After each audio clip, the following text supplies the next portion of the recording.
Thank you so much for your time. Now, I understand that you wrote to the COGTA Minister, Dr. Nkosazana Dlamini-Zuma, to actually extend, the time from 9 p.m. to 11 p.m. What are some of the reasons that you propose there? Good morning.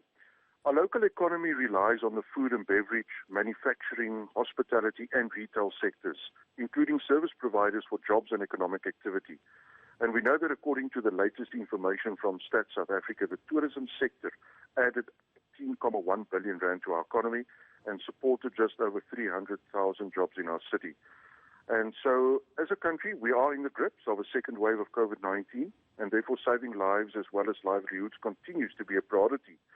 So we make this request for the change in curfew because every hour of trading is vital for businesses to stay open, pay bills, and keep staff employed. Yeah, you also mentioned that the trading hours, or the shortened trading hours, have really left businesses reeling already from the first, from level 5, actually, from the first wave last year. Businesses weren't surviving. They tried to scrap through, and now it seems most of them are going for closure, if not closed already. Yeah, so the lockdown measures, such as the curfew, has caused many businesses to suffer reduced income and, in many cases, even closure. And so we are confident that by changing the curfew by just 2 hours to 11 p.m. on the strict condition of the implementation of the health and safety measures, we will be able to give these sectors the lifeline they so desperately need to stay viable and save jobs. So all of us, business, locals and visitors, have to change our behavior and adhere to the safety measures so that we can stay open for business. If we all work together, we can do wonderful things. We've done this before when we faced day zero, and we can do it again. And in this way, tourism can help bring about economic recovery, just like many times before. So we must keep each other safe. We must keep our city safe by adhering to the health protocols. But therefore, our request is based on care, consistency and confidence. So we don't make this request for a curfew change lightly, but in a bid to save what's left of the hospitality sector. And I'm reassured, and do so on the basis of the extensive health and safety protocols already implemented by this industry, which I've seen firsthand through many of my visits. Right. And as you say this, I'm quoting US also further crediting the fact that early indications by the Western Cape province, the health department show stabilization in the infection rate.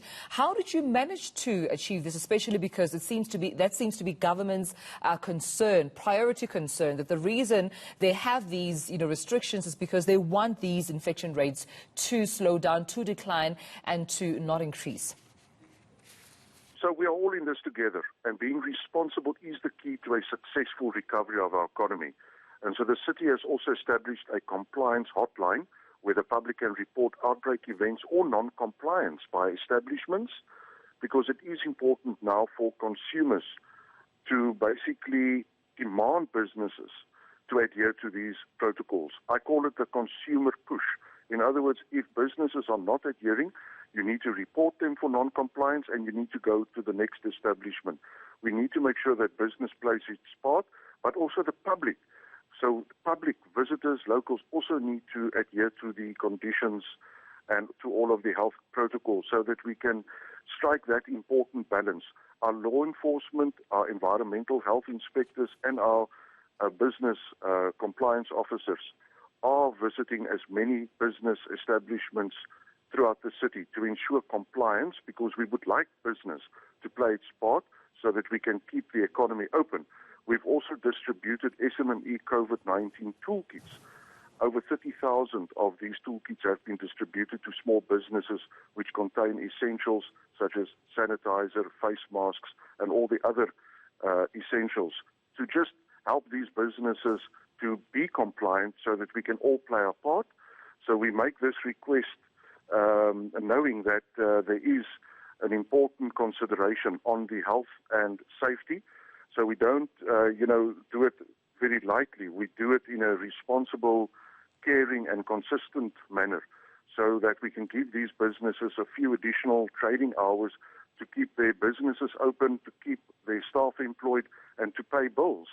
And it also forms part of the City of Cape Town's business support program, where we have an agreement with Productivity SA to support businesses that are struggling by putting the pieces together to help them with their production and business modeling during these tough times, Right. so that we can avoid any further business closure or layoffs. All right. Well, we'll leave it at that. But thank you so much for your time, Sir James Voss.